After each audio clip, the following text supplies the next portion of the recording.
Assalamualaikum warahmatullahi wabarakatuh. Bagaimana kabar semuanya? Semoga semuanya selalu sehat dan selalu diberikan semangat belajar ya. Hari ini kita akan membahas latihan soal yang sudah diberikan, yakni di mata pelajaran matematika wajib di kelas 12. Kita mulai dan awali dengan bacaan basmalah bersama-sama. Bismillahirrahmanirrahim. Baik, kita mulai ya. Nah, ini soal yang pernah diberikan kepada kalian, kita akan bahas hari ini ya. Yang pertama, di sini ada titik E, ya, keterangan di soal bahwa di soal ada titik E, ya, yang ditanyakan dengan garis DH. DH itu berarti yang belakang sini ya, ini adalah garis DH-nya. Bagaimana kedudukan antara garis titik E dengan garis DH? Posisinya adalah terletak di luar. Ya. Karena titik E tidak berada pada garis DH. Hanya ada dua kemungkinan untuk kedudukan titik, yaitu pada atau di luar. Itu ya. Kan? Ke soal berikutnya. Nah, bagaimana kedudukan titik P terhadap garis EG? Ini titik P, ya, berarti posisinya di sini, dan ini adalah EG. Nah, ini garisnya. Berarti titik P ini terletak pada. Seperti itu ya. Bisa ya? Oke. Oke, maka posisinya adalah terletak pada garis. Kemudian yang berikutnya, bagaimana kedudukan titik A dengan ACGE?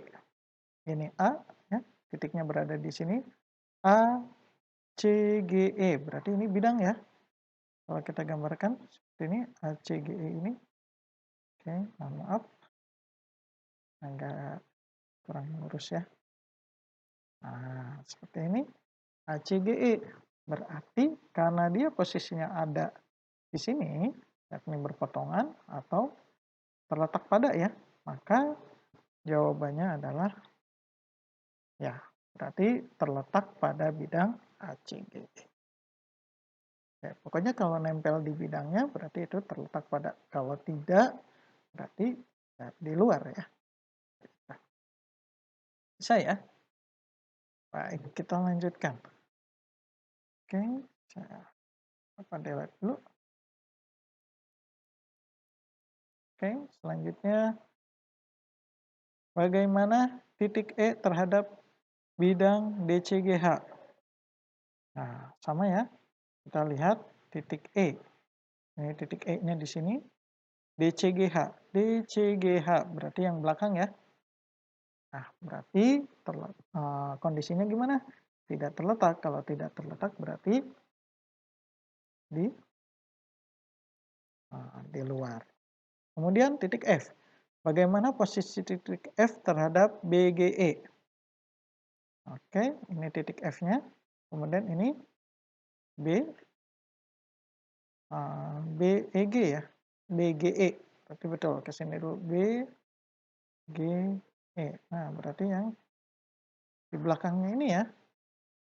Nah, ini udah beda dimensi. Ini posisinya berada di luar atau di atas bidang BEG-nya. Maka posisinya untuk ini adalah di luar bidang BGE. Kemudian garis AC, bagaimana kedudukan garis AC terhadap garis EG?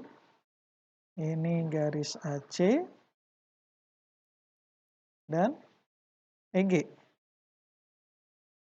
Nah, kalau kita perhatikan dua garis ini, kondisi untuk garis itu ada tiga kemungkinan ya.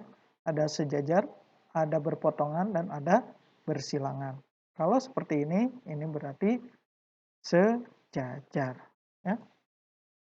Seperti itu. Mudah ya? Nah, jadi posisi garis AC itu sejajar dengan garis EG.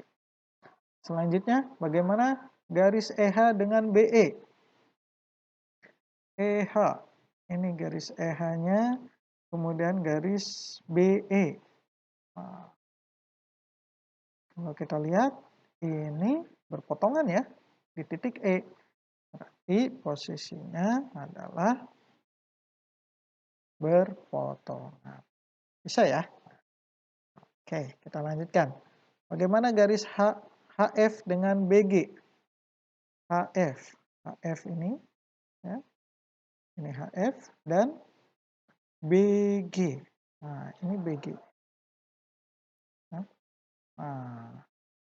kalau kita lihat di sini tidak ada titik potong dan tidak sejajar. Kalau tidak titik berpotongan dan sejajar, maka itu dikatakan sebagai bersilangan. Seperti itu ya. Selanjutnya garis CD dengan EG. Ini CD dan EG. Nah, ini juga sama ya dengan yang tadi. Dia tidak berpotongan dan tidak sejajar. Maka ini dikatakan sebagai bersilangan. Tuh. Oke. Oke. Nah, bersilangan ya. Oke. Selanjutnya garis BG dengan BCGF. BG. Kita buatkan garisnya. Oh, maaf.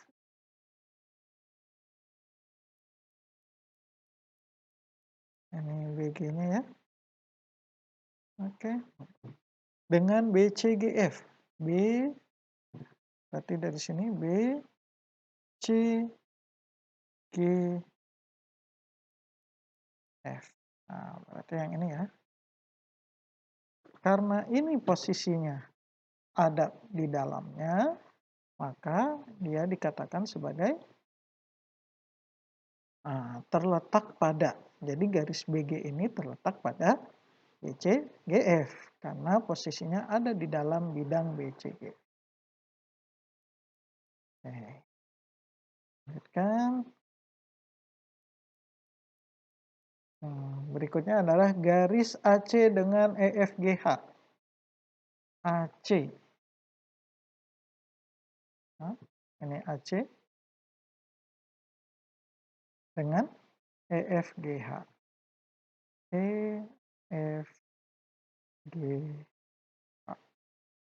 Berarti bidang yang atasnya ya. Bagaimana kedudukannya?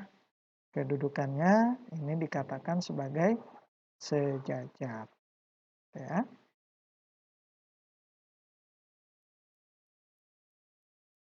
Nah, ya posisinya sejajar. Karena garis AC ini berada di bidang ABCD. Maka kan bidang atas dan bawah ini saling sejajar. Maka garis AC dengan bidang EFGH pun akan sejajar. Oke. Lanjutkan. Bagaimana garis BE dengan ADHE? BE itu yang mana? BE itu yang miring ini ya. Ini adalah BE dengan ADHE.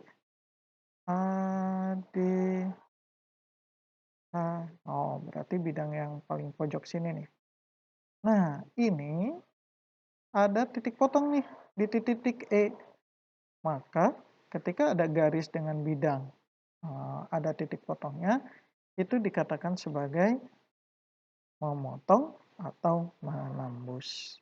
Jadi garis BE ini memotong atau menembus bidang ADHE. Sampai sini bisa ya? Mudah ya mengikutinya? Oke, Bapak yakin kalian pasti bisa. Selanjutnya. Nah, bidang ABFE dengan bidang DCGH. Bidang ABFE. AB berarti yang depan ya. ABFE dengan bidang DCGH. Berarti yang belakangnya nih. DCGH. Berarti gimana posisinya? Ya, untuk soal ini bidangnya adalah sejajar. Oke, mudah ya.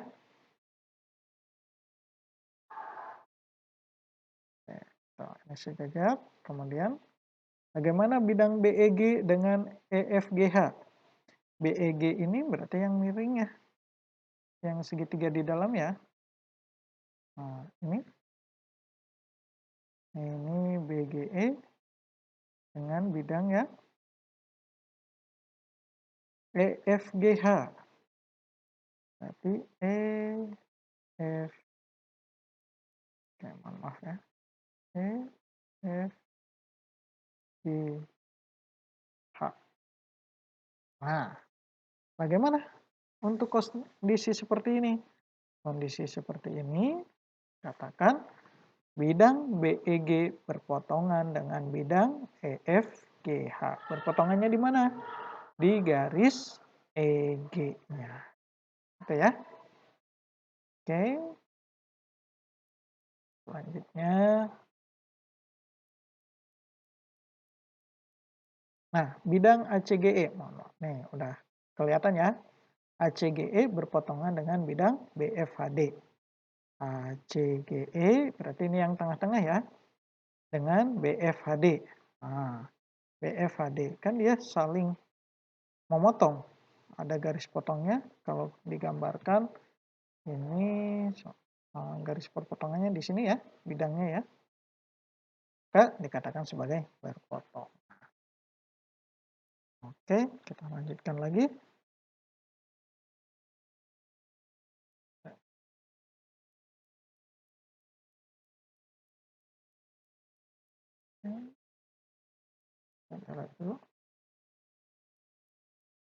Nah, kemudian berikutnya yang ditanyakan adalah bagaimana titik-titik ya. Titik-titik yang terletak pada garis FH. Ini garis FH. Titik apa saja? Yang pertama pasti titik F. Yang kedua berarti titik P ya. Yang ketiga adalah H tentunya.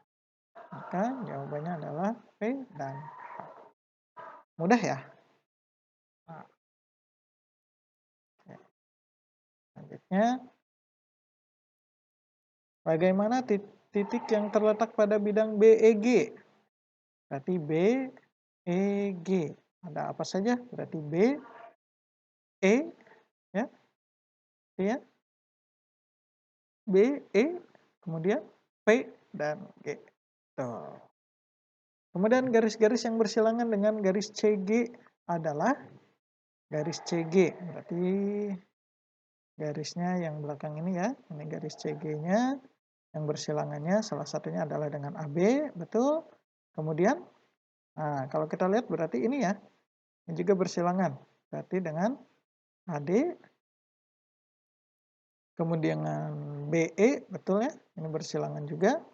Kemudian dengan, kalau kita lihat di atas nih, berarti EF. Dia akan bersilangan juga dengan EH. Kemudian garis yang sejajar dengan bidang BEG. BEG ini yang di dalam ya. Kira-kira bidang apa? Atau garis yang sejajar dengan bidang BEG. Kalau garis itu berarti yang paling sejajar adalah ini ya. Nah, kalau kita gambarkan, ini adalah garis yang akan sejajar karena sama-sama miring. Berarti garis apa ini? Nah, kalau di sini dituliskan, misalkan habis P berarti Q aja ya. Misalkan di sini Q, berarti ini harusnya HQ. Nah, jadi soalnya harusnya di sini bidang yang sejajar ya. Kalau bidang berarti kalau kita gambarkan ini akan menjadi seperti ini nih. Kalau bidang ini berarti agak sedikit salah soal nih. Tujuan Bapak sebetulnya adalah bidang yang sejajar. Nah, jadi ada bidang seperti ini. ACH ya. Tapi ACH itu kalau soalnya di sini adalah bidang. Kalau bidang, nah garis ini diganti dengan bidang, maka jawabannya adalah ACH. Tapi kalau garis yang sejajar dengan BEG itu berarti, nah ini di sini harus dikasih nama, yaitu haki ya. Haki. Nah, seperti itu. Oke, kita lanjutkan. Yang terakhir soalnya adalah bidang yang sejajar dengan bidang BCGF. BCGF. Nah, ini yang pinggir ya. Pasti yang sejajarnya adalah ADHE. Nah, mudah ya untuk menentukan kedudukan titik, garis, dan bidang. Kalian harus banyak berlatih untuk biar terbiasa dengan soal-soal. Baik, kita akhiri pembahasan hari ini. Semoga apa yang dipelajari bisa dipahami oleh kalian semua. Terima kasih. Kita akhiri dengan bacaan hamdalah. Alhamdulillahirabbil alamin. Wassalamualaikum warahmatullahi wabarakatuh.